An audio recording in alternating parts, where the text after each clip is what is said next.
This is Geek Gab, the Geekarific Gabfest with your host, Daddy Warpig, Dorrinal, and Brian Niemeier. We are back. That's right, Geek Gab, every Sunday night, 7 p.m. Eastern Standard Time. 1 hour of anything geekish goes. All play, no work, though we may end up bending that today.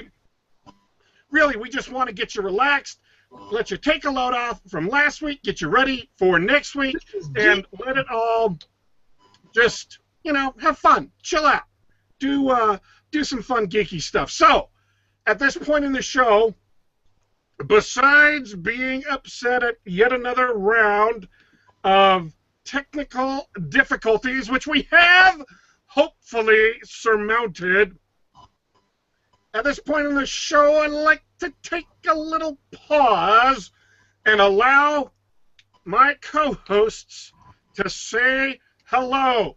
Dorrinal, how was your week off? It was relaxing. I played too many video games, as usual. Happy Easter, everybody. It's good to be back for another Geek Gab. What about you, Brian?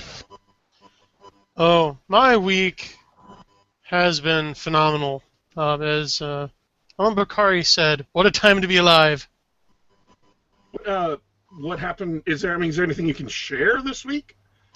Oh, it certainly is. In fact, I'm going to send a link to our little chat here to another live Google Hangout stream that I did yesterday with EJ Schumach, Jason Rennie from Sci-Fi Journal, Mr. and Mrs. Wright, Judge Eli Potter and John C. Wright, Ben Zwicky, Joshua Young, just a whole bunch of superversive writers, and we talked for about 2.5 hours. All right, we will add that to the description after the show. I discussed many interesting things, which I'm sure will dovetail with what you told us your intended topic was about. And I would also like to extend to each of our listeners and each of the families my best wishes for a happy Easter. Yeah, happy Easter, folks. I already had a brightly colored hard-boiled egg today. It's very nice. I tell you, I'm running on like 2 or 3 Cadbury cream eggs here, so you might have to, if I start going off like a fire hydrant, just tell me to tone it down a notch.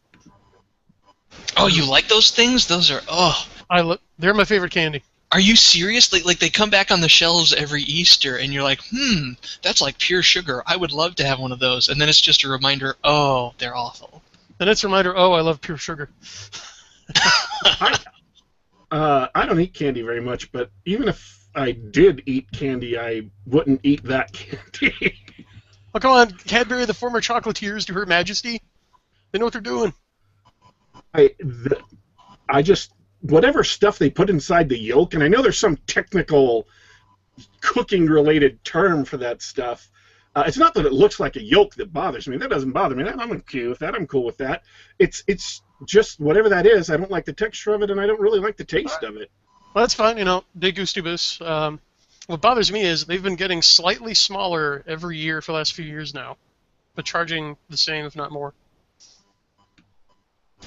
Do you have evidence to back that up? Have you taken measurements? I haven't taken measurements, but I heard it, I think, on Conan. It was on one of the late-night talk shows. One of the guests just busted out with that. There are actually consumer groups who track that sort of thing. I read a newspaper story about people who are tracking M&Ms, single chocolate M&Ms. Chocolate M&Ms without anything added to them, just regular old M&Ms. They would keep track of both the net weight of a package, an individual sale package of M&Ms, and the number of M&Ms in it, and said, well, over a course of a couple of weeks, the net weight in the package decreased, even though the count remained the same. Not M&Ms. I love M&Ms too. That's a shame. But they keep track of things like that for whatever reason. There are people who keep track of things like that. So it's certainly possible that someone like that could have said it on the Conan show, because there are groups out there who do keep track of that sort of thing. Yeah. Quick aside, I used to work as a customer service representative, and in our office we also had a General Mills call center.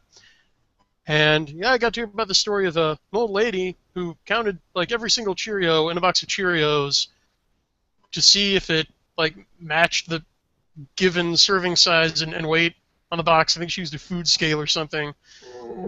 And found no short and called to complain and ended up with like a free case of them. So other people have a lot of time on their hands. Oh, man. That was just like a hobby. That wasn't a job. That was just her doing what she wanted to do. Yeah, people who've counted the number of toothpicks in a package of toothpicks. I mean, I totally believe you about the M&Ms, and that's sad. Oh, anyway, man. I'm done. I was going to say, I like the peanut M&Ms. I mean, I love nuts. I think nuts improved anything. Okay, so like usual, this show isn't like scripted. We haven't gone over all these topics or talked about them in advance, so it isn't. If we sometimes seem a little bit disorganized, the only reason is that we are not actually a little bit disorganized. We are completely disorganized, except on those rare weeks where I actually have some sort of plan, and usually those go worse than the disorganized weeks. So, what I was going to ask Brian is your stuff, is that like generally happy stuff, or is that generally like contentious, argumentative stuff? Oh, generally happy stuff. Okay, why don't, because this is Easter, and the stuff I have to talk about, even though I'm not going to be contentious and argumentative, the stuff I have to talk about is generally contentious and argumentative stuff. So I'm sitting here talking directly at my mic, and I just realized right now that that is doing me no damn good, because the mic is dead. I have to talk to a different mic. Sorry, folks, to interrupt the show. A moment of surreality. My mic is dead, and so I'm using the built-in mic on my computer, which if I don't sound like my normal self is why. In any case, it's Easter. It's supposed to be a happy, joyous holiday, and so why don't we start with some of your stuff, and then we'll get into the grim and controversy afterwards. Well, that'd be my pleasure. So, first and foremost, a friend of the show and former guest, John C. Wright, one of the greatest living Grandmasters of Science Fiction, who until now had never won. I don't know if he's ever been nominated for a Hugo Award before. He was nominated for the Nebula, but lost. And found out yesterday that not only has he now been nominated for Hugo, he's been nominated for a record 6 Hugos. Wow. Congratulations to Mr. Wright. Absolutely. From all of us here. Yeah. In fact, several of my favorite Skiffy authors, including Mike Flynn, got a nomination. Well, unfortunately, him and John are competing in the same category, so I'm really torn. And Tom Kratman is in the same category against John. The Colonel is, yeah. That's going to be tough. Really liked his story, because I did read everything I nominated. Okay, help me out here. I'm gonna jump in and derail you for a second. Please. As we've established many times on the show, I do not read for pleasure. That's not what I do in my spare time. So where do I go? Where do I go to read some of this cool new award-winning now, award-nominated sci-fi stuff? Where do I read that? That, sir, is an outstanding question. So, here's what you can do. You could go around to every publisher and purchase each of these works separately, through Amazon or directly.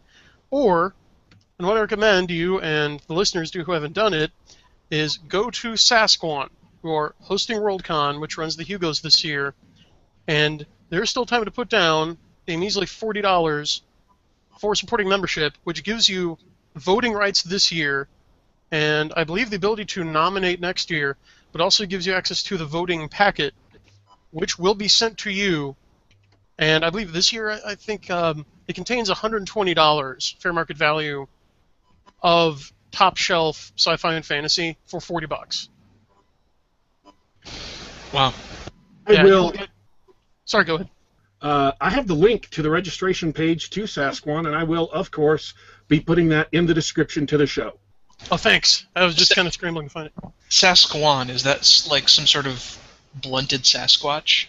Yeah, It's a 'cause in convention. Washington. Yeah. It's It's in a gaming. Washington. It's a sci-fi convention in Washington, in Spokane, I believe. Yeah, what a lot of people don't know is Worldcon awards the Hugos, but Worldcon does not have one set base of operations. It moves around every year, and different existing conventions host it. So like last year was in London at LonCon. So this year's Worldcon is Sasquatch in Spokane. Okay, so let me back up. If we're going to talk about all this, let me introduce this because there's a lot of people in the audience who don't follow fan stuff. In the science fiction world, sci-fi and fantasy publishing of novels is what we're talking about. There are two large awards. One is the Nebula Award, and one is the Hugos. The Hugos are named after Hugo Gernsback, who was the first editor in the pulp age back in the 1920s, who really made science fiction popular and prestigious, or not prestigious, popular and prominent. So, the Hugos are, as an award, voted on by attendees of that year's World Science Fiction Convention. Now, all over the world, there are many different science fiction conventions every single year. There's Dragon Con in Atlanta, and all of these other conventions in many, many, many different cities. They vote several years in advance as to which one of these conventions will be Worldcon for this specific year.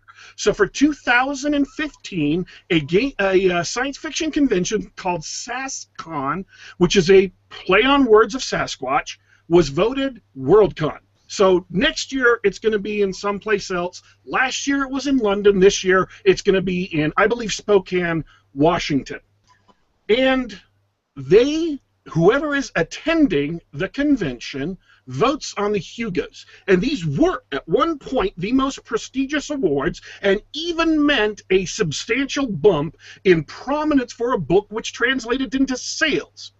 So, the Hugos, as they are known collectively, have there's a bunch of controversy, which I'll get to later in the show. All you need to know is people who are attending SasCon get to vote for who wins the Hugos. They vote to nominate, and then they vote who's going to win. But you can, at any Worldcon, buy what currently, they may change this in the future, you can buy what they consider a supporting membership. All that means is that you don't actually get tickets to go to the convention, but you can nominate Hugos, and you can vote in the Hugos once the nominees are announced. And what I did, what Brian did, and what the link I have posted in the liner notes will allow you to do is to go to that link, register as a supporting membership, pay a $40 fee. For this $40 fee, you get a voting packet, which has, Brian's figure was $120 worth of science fiction novels and novelettes and short stories and so on and so forth that you can read that are being nominated for Hugos, and then you can vote on the Hugos. So that's the situation. Nominees for Hugos were announced yesterday, and it was controversial, but at the same time yesterday, there was an online symposium, exactly what we're doing right now, for 2.5 hours with a bunch of prominent or gaining in prominence science fiction and fantasy figures, and I will return the mic to Brian to tell us about that. Yes, thank you. I should amend that. A bunch of prominent and rising sci-fi figures and me, the fly on the wall. But I learned a lot. And I should also add, thank you, Daddy Warpig, for posting that link and walking people through the Worldcon registration process, because unfortunately, my friends, there is an added note of urgency this year, because you pointed out that the Nebulas and Hugos are the two most prominent sci-fi awards. Well, they can be thought of with analogy to film, where the Nebulas are a juried award voted on by industry professionals. Like, you have to be a member of SFWA, that's Science Fiction Writers Association of America, to vote on them. So they're more like the Oscars, the Academy Awards. Okay? The Hugos have always been more of a People's Choice Award. They're supposed to be voted on by fandom as a whole. And unfortunately, what's happened in the last 30 years or so is that as sci-fi has marched out of its ghetto to conquer the universe, which it has, I mean, name the top-grossing film in the last 30 years that hasn't had some speculative element. And all blockbusters nowadays do. The original core, the secret masters of fandom, the Smoths or the Chorfs, have hunkered down, and as I pointed out on the Subversive live stream, they have locked themselves in the broom closet of the house that Lucas built, and are refusing to leave and won't let anyone else in. So there have been whisper campaigns, secret block and slate voting, to the point that, as lawyers pointed out, quite often Hugo insiders knew who was going to win the Hugo before the nominees had been announced, in some cases before the books even came out that year. Well, this year, thanks largely to the efforts of Mr. Brad Torgerson and other members of the Evil Legion of Evil, the apple cart was upset. We got mobilized. Works were suggested. Larry book-bombed those works, made them available, making our slate, the Sad Puppies 3 slate, by far the most well-read of any suggested Hugo nominees, and we managed to sweep the awards. There's a Breitbart article by Alan Bokhari that I'll put in the notes here, where Sad Puppies just handed Tor books and the Chorfs a humiliating defeat. I think we got 45, which is well over 70% of all nominations. So what they are now threatening to do is vote no award. Now, to explain that, the Hugo ballot process is a bit complicated. It's not intended to make sure that the most popular book wins, but that the least popular loses. Go ahead. I don't think they need to know all the details of the Hugo balloting to get the rest of the show, but basically voting no award is the temper tantrum option. It says, rather than handing out an award for best novel this year, nobody gets an award because we're ticked off. That's what it boils down to. Right, and because in some categories they're solid Sad Puppies nominees. There are professional editors like Patrick Nielsen Hayden and Moshe Feder from Tor, who are openly telling people, vote no award, even if it's a category, in some cases, where a book by our publisher appears there, like in Best Novel. Then we're going to take our ball and go home. We're going to we're going to wreck our toys so you can't play with them. And the only way around this, to stop the scorched earth policy, is to get more people involved and more people who care about science fiction and fantasy and just having fun to vote and to read the works and decide what they think is best. So what happened on the broadcast yesterday? Oh, many things. It was before the official nomination, so because the nominees are contacted by Worldcon beforehand, we did know that, for example, Jason Rennie has been nominated for his podcast, the Sci-Fi Show. So we found out about that. We found out that John was nominated 6 times. And we discussed the state of the industry. And it's going to be difficult for me to condense down a 2.5-hour conversation within our less than an hour time frame here. But to hit the highlights, there was some amount of debate as to whether the clique that's had a stranglehold over the Hugos up till now was being deliberately, I don't want to say fraudulent, or basically how organized it was. It was just people who knew each other, had worked together for years, and were on the same wavelength, just falling into habit, or was it kind of like a John Birch Society in operation? You know, was it like a HUAC McCarthy thing? And that was largely left off undecided. People had their opinions. Possibly starting a parallel award, like at Comic-Con in San Diego or at Dragon Con, to be the more populist award was discussed.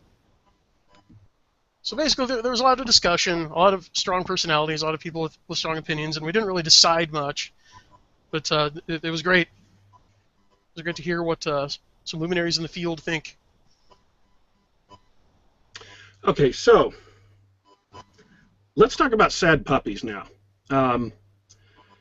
If you've been listening to the show for a while, you probably listened to the episode where we had Larry Correia on. Larry Correia is a relatively new author, although he's been publishing since 2008, so he's not that new. He publishes the Monster Hunter International series, which is a great sort of pseudo-urban fantasy series about a group of people who hunt down monsters and shoot them in the face for money. He published the Diesel Punk fantasy series, Grim Noir. He's published a darker, spec-fic techno-thriller series called Dead Six, and he just is releasing the first book of a new fantasy series in October, but if you are willing to pony up hardback prices for ebook copy, which I did, you can buy the book now at Baen Books' website. It's called Son of the Dark Sword. I bought it. I read it. It's incredible. It's the best writing he's ever done. If you're a Larry Correia fan, I encourage you to spend the money. It is well worth the time and money for it. Now, 2 years ago, this is in 2013, Larry got upset at the block voting in the Hugos, which Brian just described. He decided to tweak the noses of those people doing the block voting by starting a campaign called Sad Puppies.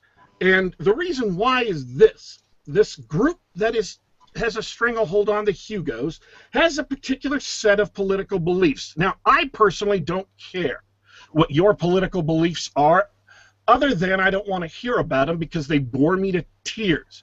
Likely speaking, I disagree with something you believe. Likely speaking, I think that something you personally believe is unbelievably stupid, and so my contribution to the human race is to keep my mouth shut about the stupid things you believe. I don't care what politics these people have. What I do care is this.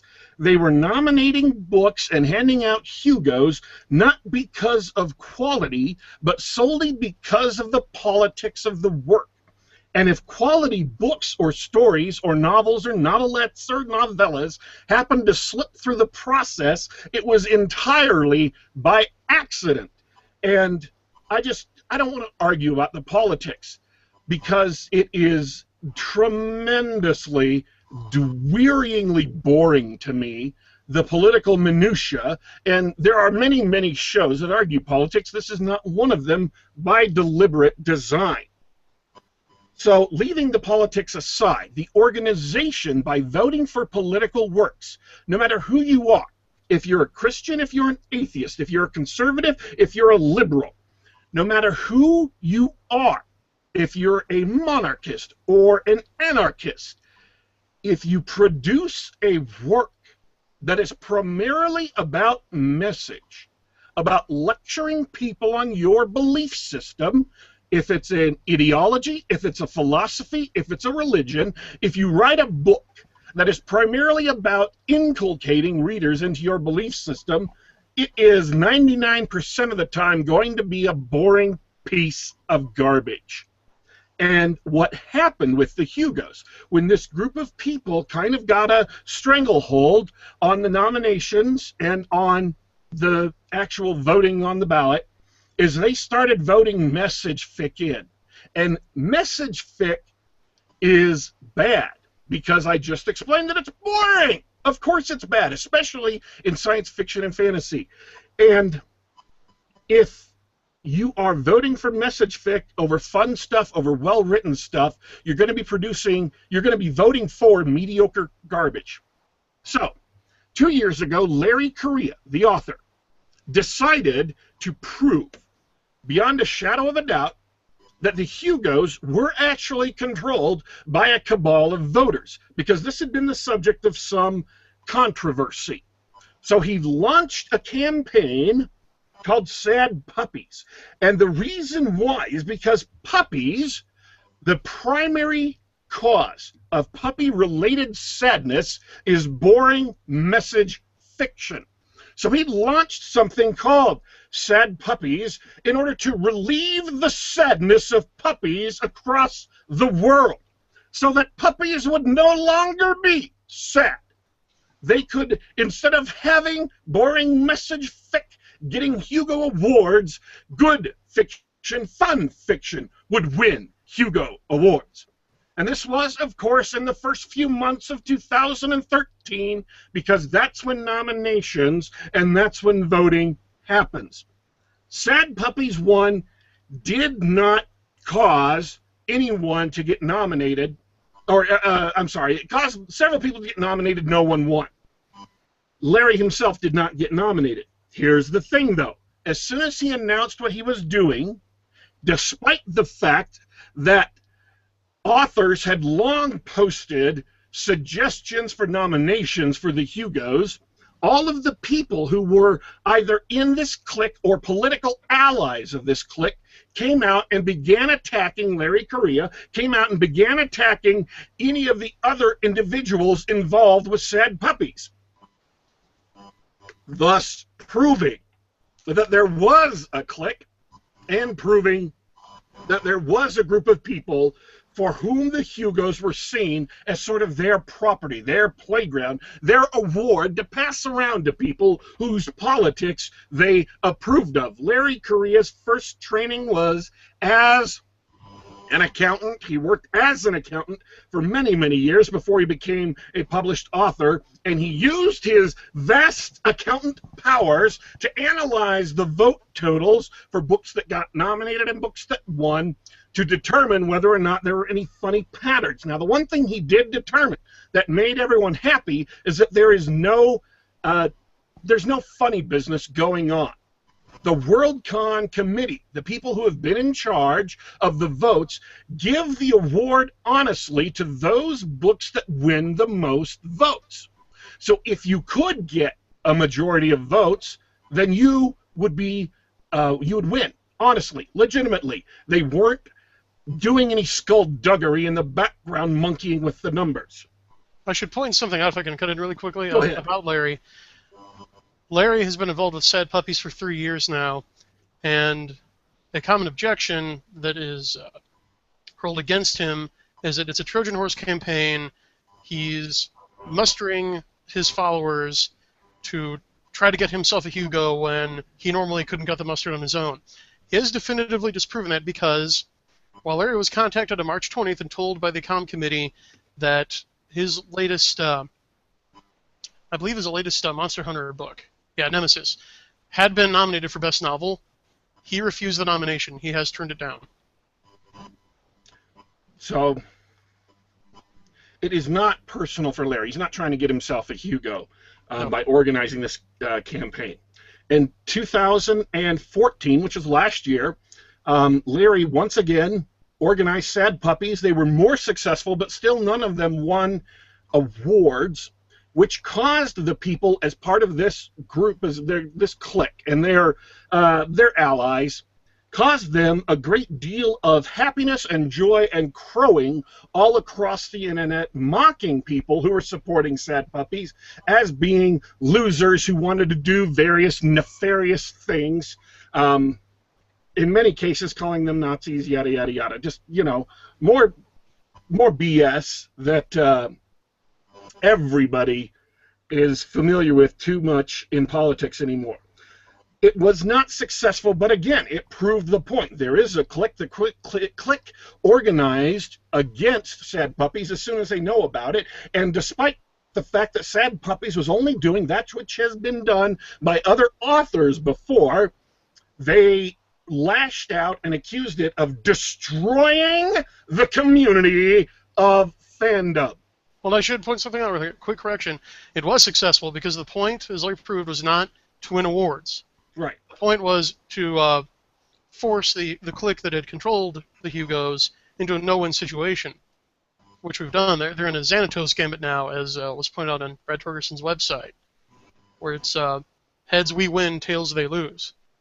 Because if, we've swept several categories, if a Sad Puppies candidate wins a category, well, now Sad Puppies has a Hugo under its belt. The only way to stop it is to nuke it from orbit and vote no award, and then the Chorfs have destroyed their own award, so it's a Pyrrhic victory. So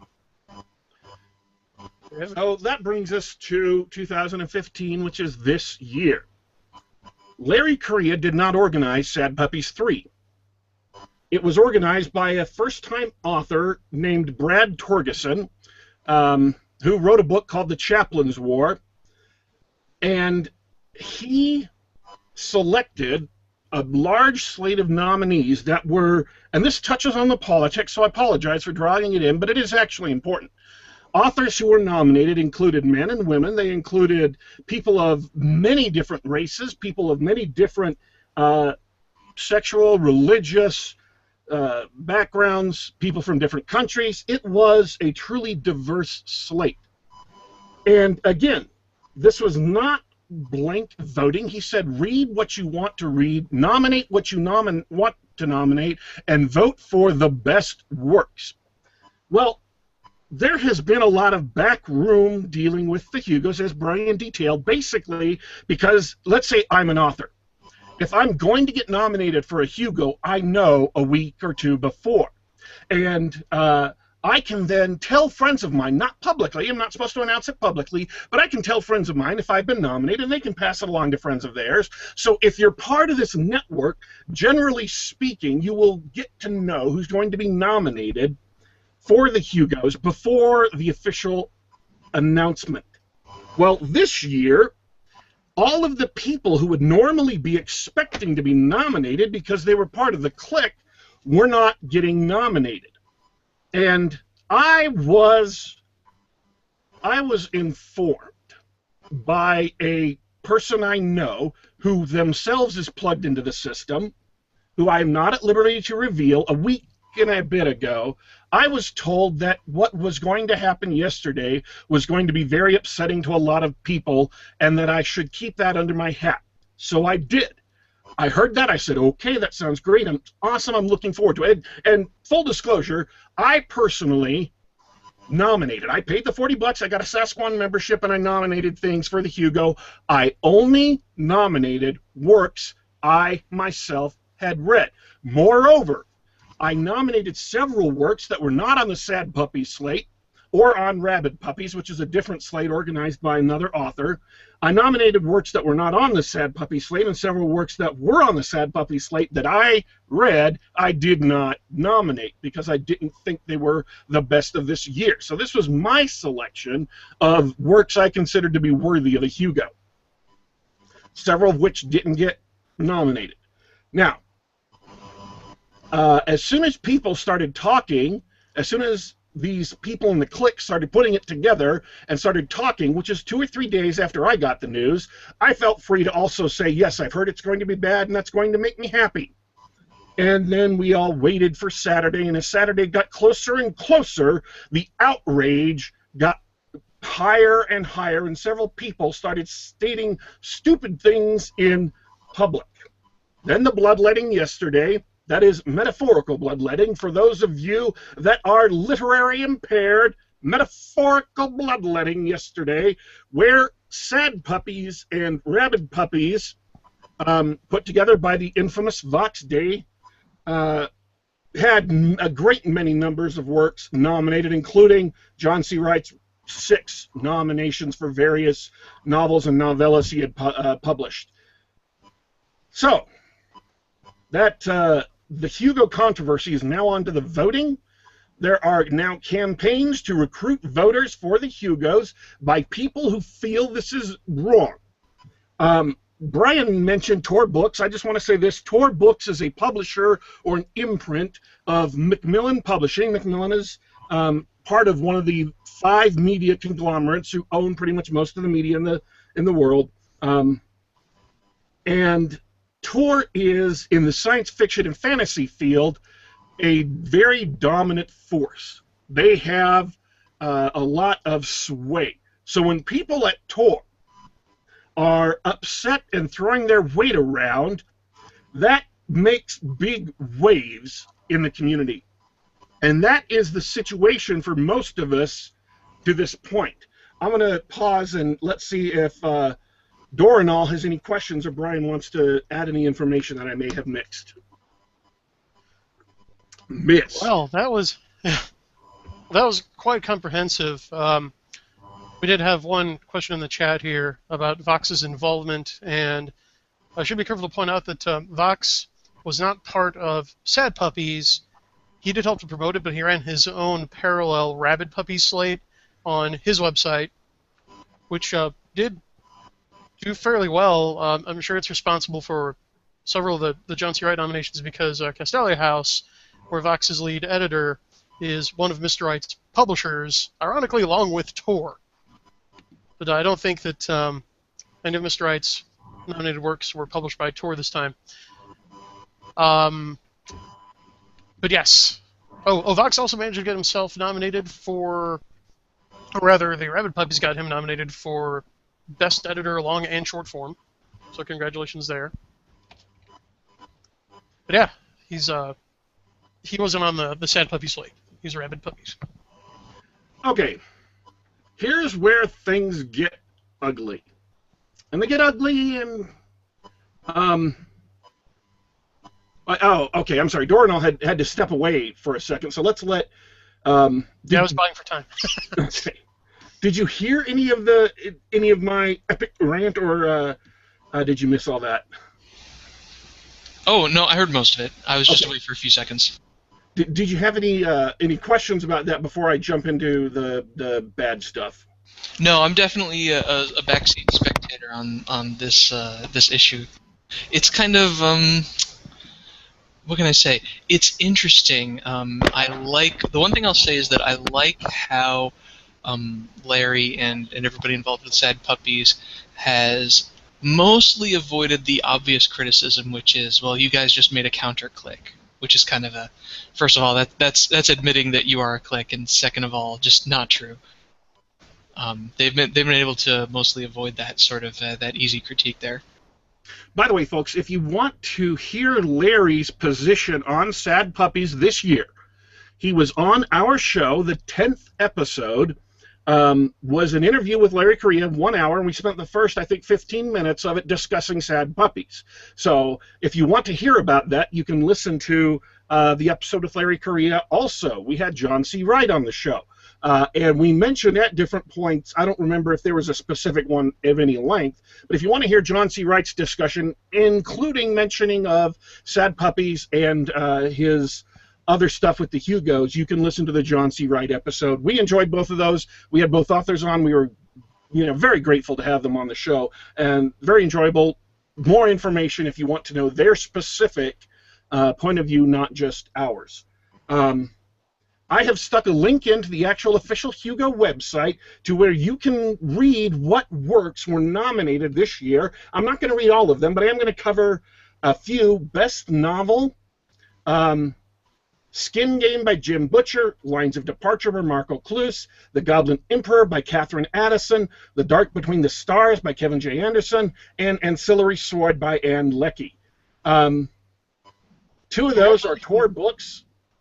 3 of them are not, and I don't know that all of those are Sad Puppies nominated works. 3 of them are. 3 of them are. Okay. And congratulations to Kevin J. Anderson. He was one that Brad was really pushing for. He's been in the business for 3 decades now, never had a nod, so this is well deserved. Well, and here's the thing too, Terry Pratchett.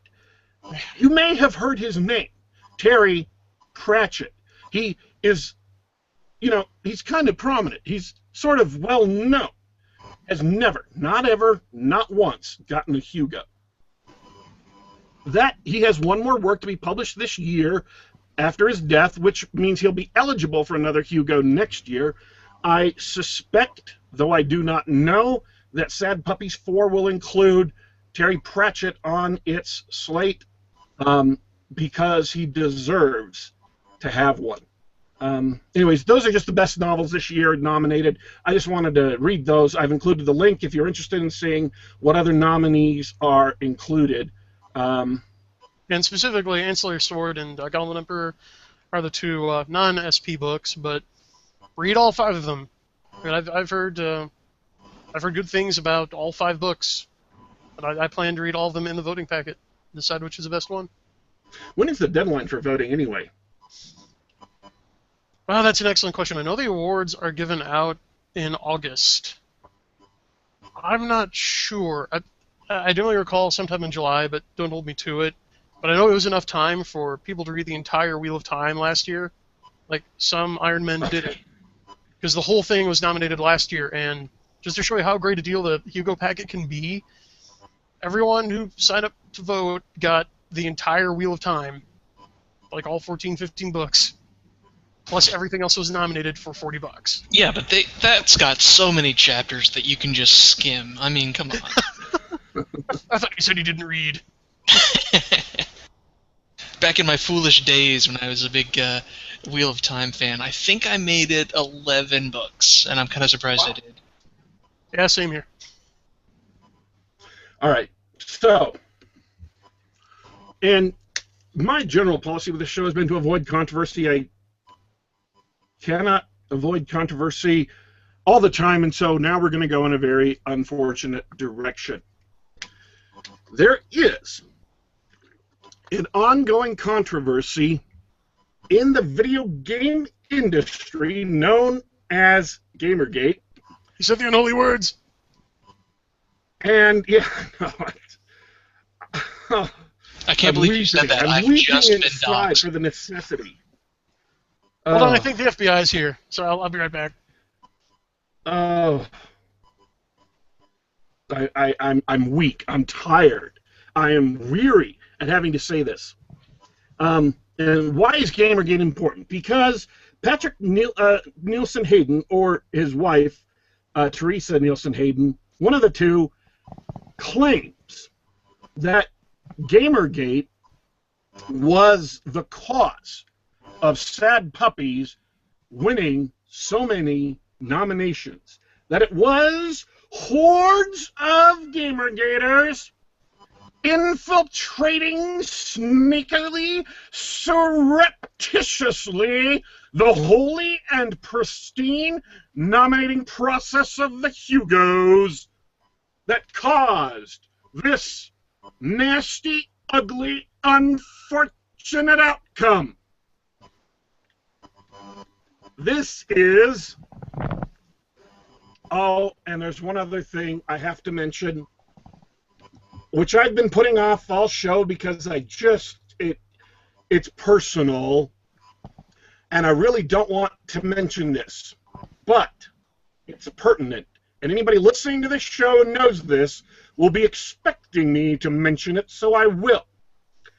Patrick Nielsen Hayden, the editor of science fiction at Tor Books, the biggest or one of the most prominent publishers in the science fiction and fantasy community, has pointed a finger and identified by name and via posting screenshots of several tweets yours truly, Daddy Warpig, as being emblematic of Gamergate, as being emblematic of Sad Puppies. In effect, he has announced to the world that I am the official spokesman of Gamergate and Sad Puppies, and perhaps, although this is not necessarily clear, perhaps the secret leader of these particular movements. I am the smoking gun. I am the bright, shining link between Sad Puppies and Gamergate, proving that Sad Puppies is irretrievably evil and that they invited the rampaging barbarians of Gamergate into the sanctified and holy precincts of Hugo nominations and voting. And just to be fair, I am including a link to Patrick Nielsen Hayden's blog post where he announces this in the description so that you can read what he wrote and not just depend on my characterization. I would like to say this. Brad Torgerson published a long post about Sad Puppies when he first announced it, his motivations for being involved, and what he hoped to achieve. Larry Correia has published many posts on Sad Puppies about his motivation. There have been many comments by people involved from the beginning on several different blogs. John C. Wright posted several different pieces about why he is involved in Sad Puppies and his opinion on the subject. Vox Day published several pieces on his blogs about Sad Puppies and Rabid Puppies. And Michael Z. Williamson posted a response to the earlier posts by Teresa Nielsen Hayden. Kate Polk, another author, posted about Sad Puppies, as did Sarah A. Hoyt. All of these people are prominent authors. All of them were involved in one fashion or another with Sad Puppies. But Patrick Nielsen Hayden disregarded every single one of their posts, of their blog posts, of the comments made on their blog posts in preference to going to Twitter and singling out one solitary individual, yours truly, me, Daddy Warpig, as the official spokesman of Sad Puppies. That whatever I am inferred to believe based on three screen captures of, I believe, 7 tweets, whatever I personally am imputed to believe based on those screen captures is the capital T truth for every single person involved in Gamergate and Sad Puppies. I don't know how you take that other than believing that that somehow is supposed to make me the spokesman for everyone in both of these. And I find that odd. I find that off-putting that I should be elevated in prominence above actual published authors in a movement that they, or an organization or an attempt that they founded 2 years ago. I should be elevated above them in appearing to be a leader or a spokesman. That is insane. Would be one term I might uncharitably use to describe it. I'm going to pause for a second to take another sip of water and allow my co-hosts to ask any questions before we continue. Well, that was epic. Thank you. So, yes, I'm back. Okay. I will. Are you boggled? Was that just? Did that boggle you?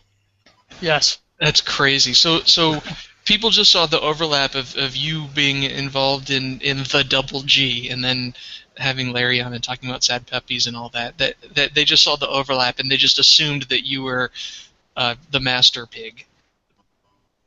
No, I actually sent out several tweets in January, late January, informing people in Gamergate that yes, Sad Puppies does exist. If you are a science fiction fan, if you know these works, please feel free to spend $40, get and nominate works you feel are worthy, so that you can help break the cabal, the clique around the Hugos. I sent out several tweets, most of which were pretty much ignored.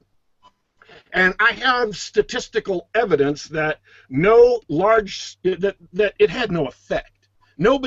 There were a few people that came out and voted for the Hugos, but not significantly more than last year. In fact, there were 99 people, or 199 people more than last year voted, which is to say, of the tens of thousands of active tweeters who were in Gamergate, my particular contribution, the tweets I sent, had no effect. I'm not trying to say that to protect myself. I don't care. I would love to have had an effect. Just a week ago, I was saying in public on Twitter, I wish I could have had an effect, but I didn't.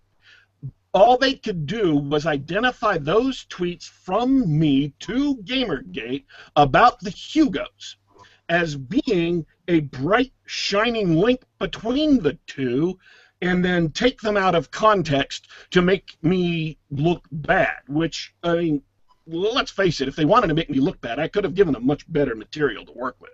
Well, you bring up an excellent point, which is that the total votes that decided the Hugo nominees this year was something like 2,000. And that's tiny. I mean, considering how large the bulk of science fiction fandom is, and yes, including comics and video games and movies, that's minuscule. So, Teresa Nielsen Hayden said on her blog that the Hugo Award does not belong to the total set of sci-fi fans. Well, that's partially correct. It belongs to members of Worldcon. And you know what the only criterion for belonging to Worldcon is? Paying $40 for supporting membership, which I've done. Yeah. So I'm just as much a member of Worldcon as she is. Yet I'm being told that my vote doesn't count. The other members of Sad Puppies or people who didn't vote for Boring Message Fic are told that their votes don't count. So the obvious solution is show them that you give a damn and refuse to be marginalized and ostracized by people who insist on making themselves in this venerable award irrelevant. Here's the thing. If I could step out of character for a moment, I sincerely believe everything I say, although I often say it in an entertaining or bombastic or tongue-in-cheek fashion. A fashion designed to provoke people who are easily provoked and entertain people who like listening to what I say, like listening to like reading what I tweet. To take an intentionally over-the-top tweet that is supposed to catch people's attention to get them to listen to an issue they haven't previously been aware of and don't even know why they should care. To take that tweet and to make it to claim that is a true statement of the motivation of tens of thousands or hundreds of thousands of people who have nothing to do with me personally is absolutely morally wrong. It is a libel against anyone else who isn't me. I wrote what I wrote, I tweeted what I tweet, and I am responsible for that one way or the other, whether you like it or not. And I had a person, once this broke and they accused Gamergate of being involved in this, it became a big thing. I have, and a Gamergater last night was upset. They didn't like the way I had expressed myself. But I did it. I'm not ashamed of it. I don't think I did anything wrong. I'm not going to retract it. But to use me to libel other people who are not me, to use me to wipe out all of the statements made by all these other authors is morally wrong. It is morally wrong. And you should be ashamed for doing it, Mr. Nielsen Hayden. I can take my licks. I'm a public figure, more so than most other people involved. And I don't care. I did what I did. That's my job, to communicate information. That's what I do. And if I do it in a fashion that you don't prefer, or if I do it in a fashion that you don't appreciate, or if I say things that make you upset, that's really not something I'm going to care about, because you're lying about Larry Correia. You're lying about Brad Torgerson. You're lying about Kate Polk and Sarah A. Hoyt and John C. Wright and Vox Day. You're lying about Kevin Z. Williamson. You're lying about everyone who is involved in Sad Puppies, who were not, the vast majority of them are not involved in Gamergate at all. And you are lying about the people who are involved in Gamergate. If you want to criticize me, just criticize me, not a bunch of innocent bystanders while ignoring me and posting about me on your blog. You're a prominent figure in the industry, and I am nobody. And you're behaving in a dishonorable fashion, in a despicable fashion. And I don't appreciate it. the criticism I can take. I get criticized all the time. But acting like a scumbag, for some reason, that kind of bothers me. We are running out of time. We only have about 4 minutes left. This show is not supposed to be about me. I wish it wasn't about me, because Sad Puppies and Gamergate aren't about me. I'm just one person trying to contribute what I can where I can. They're about much bigger issues, much broader, more important issues than whether or not I'm getting insulted on a blog. But by putting my face to all of Gamergate and all of Sad Puppies, you made it necessary to talk about me, and that makes me angry. That really, really does, because I'm not the point. Brian, Dorrinal, if you have any, questions, comments, whatever, I will turn it over to you. Dorrinal, have you learned anything in your observation? You know what? This was all news to me. This is outstanding, but it doesn't surprise me in the slightest. It's, for me, dealing with the type of person who would actually form the sort of clique who actually thinks that what they're doing is right, like they're fighting for some noble cause, right? This is just one more data point showing me the lows they're willing to go to just to fight for what they think is right. Excellent. I'm just going to say that to hear of a professional editor at the premier sci-fi fantasy publishing house condescend to and tar and feather and attempt to ostracize an innocent man who's not even in his field in order to rationalize his defeat, his humiliating defeat, and the slow slipping away of the power that he's cultivated over years. As I can understand that'd be traumatic, then to lash out at someone, public figure or not, is, as you said, despicable. And what I've seen from the Chorfs is nothing but projection. They think that there is nothing but politics. The personal is the political, everything is political. And because they have had this shadow game, they have gamed the system, they've had these whisper campaigns for all these years, they think we're doing the same thing. They think we have the same motives.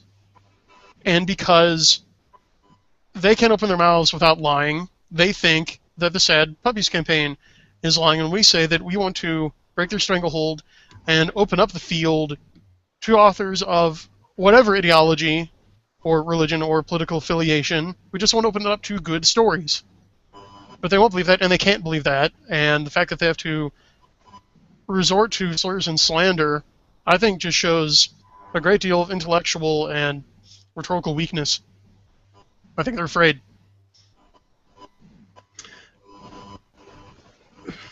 Let me say this, the last minute of the show.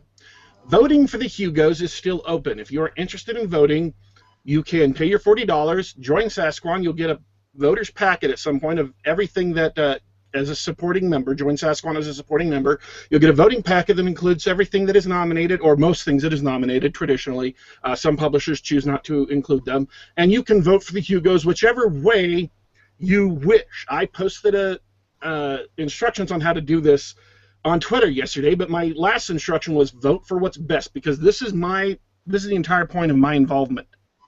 I want work that is quality to be recognized. If it's good work, if it's well done work, whether it agrees with my politics or not, whether it agrees with my religious, moral, philosophical, ideological beliefs or not, I want it to be recognized. And if you vote for what you think is best, you can join the group of people who are having an effect on the Hugo. Legally, validly, your voice counts just as much as anyone else. I am not going to I'm not going to push anyone into voting for anyone in specific. Read, enjoy, and vote for who you think should be the winner. If you vote in multiple categories, fine. If you only vote in one category, fine. It is up to you. I would encourage you, though, to be involved. And also, would like to congratulate listener Calbeck, who did decide to become a Worldcon member and support the cure for puppy-related sadness. So put a ring on his finger, slaughter the fatted calf, and crown him with a laurel. Thank you. All right. Thank you, folks, for turning in. We appreciate you taking time to listen to the show. We're here every Sunday, 7 to 8 p.m. Eastern Standard Time, 1 hour, all play, no work. We all have accounts on Twitter. The links are in the description. We all have, our two of us have personal blogs, and the links to those are in the description. In specific, you can catch me online at daddywarpig.com.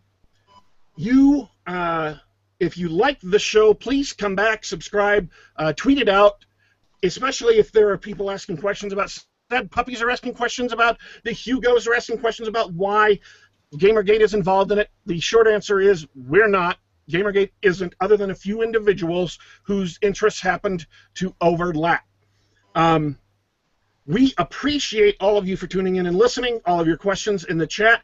This show will be available on YouTube a few minutes after we're done here, so you can come back and listen to it at any time. And I am planning on making this our first podcast put up on iTunes. If I can make that happen, it may not. But if it can, then we'll be the first Geek Gab podcast up on iTunes. Thank you for tuning in. These are your co-hosts signing off for this week. We will be back.